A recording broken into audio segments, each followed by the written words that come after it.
Hello friends, आज हम बात करेंगे क्या इंटरमिटेंट फास्टिंग टेक्निक को वज़न कम करने के लिए या किसी भी और बेनिफिट के लिए टाइप 1 डायबिटीज़ में यूज़ कर सकते हैं कि नहीं। टाइप 1 डायबिटीज़ बेसिकली बच्चों की डायबिटीज़ होती है जिसमें बॉडी में इंसुलिन की कमी होती है, और वहाँ क्या हम इंटरमिटेंट फास्टिंग से कुछ बेनिफिट ले सकते हैं, क्योंकि काफ़ी स्टडीज़ ने टाइप 2 डायबिटीज़ या बड़े लोगों की डायबिटीज़ जिसे अडल्ट ऑनसेट डायबिटीज़ बोलते हैं, जो कि 90% केस में देखा जाता है, उसमें तो बेनिफिट शो किया है। लेकिन क्या बच्चों वाली डायबिटीज़ में भी इससे फ़ायदा होगा, क्या है रिस्क, आज इसको बात करेंगे।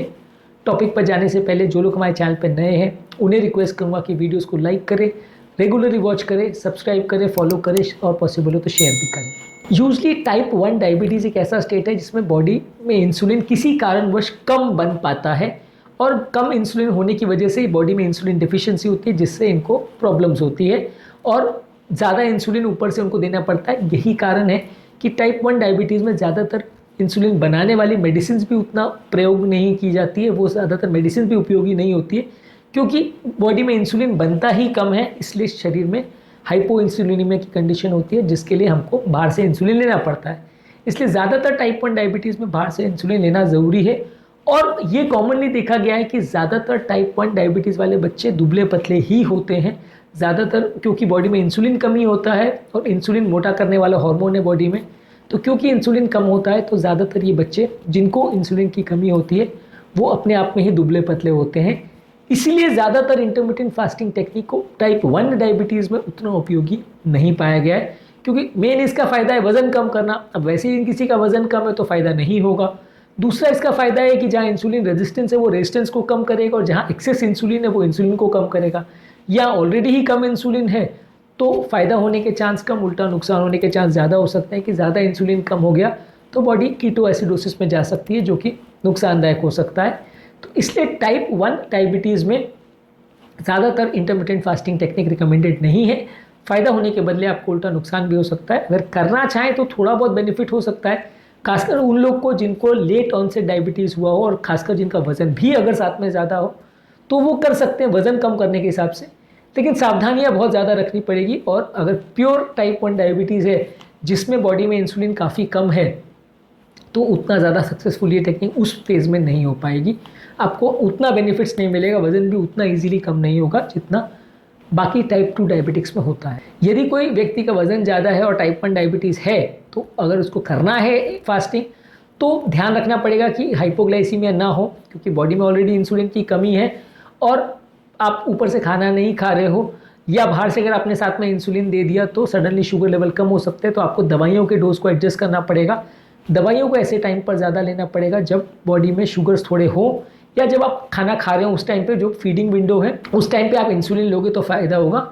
अगर आप फास्टिंग विंडो में इंसुलिन ले लेते हो तो नुकसान हो सकता है। अब फीडिंग विंडो फास्टिंग विंडो क्या है, इंटरमिटेंट फास्टिंग पर हमने ऑलरेडी काफ़ी वीडियोज़ किए। उसमें बेसिकली टाइम डिपेंडेंट डाइटिंग होती है, यानी 12 घंटे का फास्ट, 12 घंटे खाना, ऐसा करना है। तो जो 12 घंटे आप फास्टिंग कर रहे हो उसमें आप सिर्फ पानी लेते हो, कुछ नहीं लेते हो, और जो 12 घंटे आप खाना खा रहे हो उसमें आप नॉर्मल खाना लेते हो, कम कैलोरी वाला, लो शुगर वाला। इसके अलावा कोई लोग 16 घंटे का फास्ट करते हैं जिसमें 16 घंटे कुछ नहीं खाते, 8 घंटे खाते हैं। कोई लोग 20 घंटे का फास्ट करते हैं जिसमें 20 घंटे कुछ नहीं खाते, 4 घंटे खाते हैं। पर आपको आपकी दवाइयाँ ज़्यादातर जो लेनी है वो उस टाइम पर ज़्यादा लेनी है जब आपका खाना खाने का विंडो हो। और कोशिश ये करिए कि टाइप 1 डायबिटीज़ में खासकर बहुत लंबे फास्ट मत करिए, 12 घंटे का मैक्सिमम करेंगे तो सफिशिएंट है। उससे ज़्यादा करने का कोशिश करेंगे तो शुगर ज़्यादा कम होने का या दवाइयों के ज़्यादा असर होने का चांस बढ़ सकता है, क्योंकि दवाइयाँ ज़्यादातर आप जो लेते हो वो 4 से 8 घंटे जैसा असर करती है। तो जब आपका फीडिंग विंडो चालू और आप खाना चालू करें तब आपका इंसुलिन या टैबलेट्स आप ले लीजिए, जो भी टैबलेट्स एप्लीकेबल है। वैसे इसमें ज़्यादातर टैबलेट्स नहीं चलती, इंसुलिन ही ज़्यादा चलता है। पर आपका इंसुलिन को आपको शॉर्ट एक्टिंग इंसुलिन ही रखना है, लॉन्ग एक्टिंग नहीं लेना है, नहीं तो बाकी टाइम भी कम हो जाएगा शुगर। और शॉर्ट एक्टिंग इंसुलिन को आप खाने वाले विंडो में जब जब आप खाना खा उससे पहले ले लीजिए तो आप कर सकते हो। पर थोड़ा ज़्यादा सावधानी रखना पड़ेगा, दवाइयों को डोजेस और टाइमिंग को प्रॉपर्ली एडजस्ट करना पड़ेगा, और शुगर को रेगुलरली मॉनिटर करना पड़ेगा, क्योंकि कई बार सब करने के बावजूद भी सडन शुगर लो हो सकती है। तो अगर वैसा हो और हाइपोग्लाइसीमिया के सिम्टम्स हो तो हाइपोग्लाइसीमिया को जैसे मैनेज करते हैं वैसे आपको मैनेज करना पड़ेगा। तुरंत ग्लूकोज वगैरह दे के फास्ट को तोड़ना पड़ेगा, और आपको शुगर को प्रॉपर्ली मैनेज करना पड़ेगा। हाइपोग्लाइसीमिया को जैसे करना है वैसे मैनेज करना पड़ेगा। पर रेगुलर मॉनिटरिंग ज़रूरी है, क्योंकि कई बार कैलकुलेशंस गलत हो जाती हैं और खाने का आगे पीछे होने की वजह से कई बार आपका टाइम शेड्यूलिंग गड़बड़ हो जाता है और सडनली शुगर लेवल लो हो सकता है, तो रेगुलर चेक करते रहिए। इसके अलावा बॉडी का न्यूट्रिशनल बैलेंस मेंटेन करने के लिए जब आप नॉर्मली खा रहे हो तो उस समय बहुत हाई शुगर वाली चीज़ें नहीं खाएं। Complex carbohydrate, vitamins, minerals, healthy fats, proteins और फाइबर वाली चीज़ ज़्यादा खाएं, जिसकी वजह से शुगर बहुत ज़्यादा फ्लक्चुएट ना करे, स्टेबल रहे।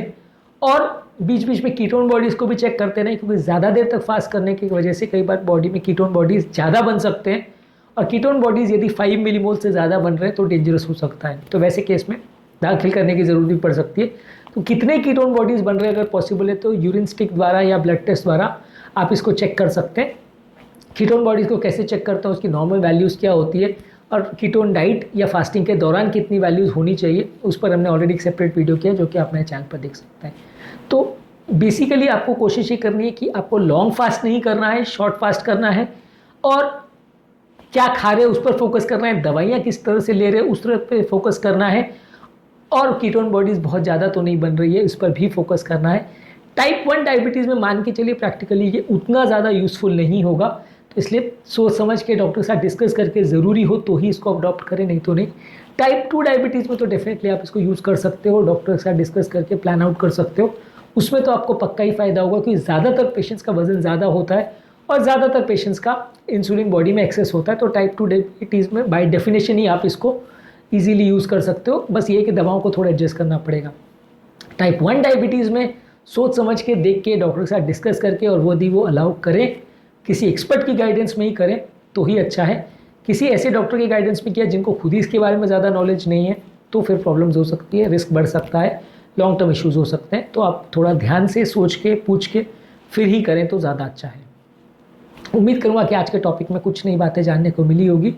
जो लोग हमारे चैनल पर नए हैं उन्हें रिक्वेस्ट करूँगा कि वीडियोज़ को लाइक करें, फॉलो करें, कमेंट करें, सब्सक्राइब करें चैनल को, पॉसिबल हो तो वीडियोज़ को शेयर भी करें।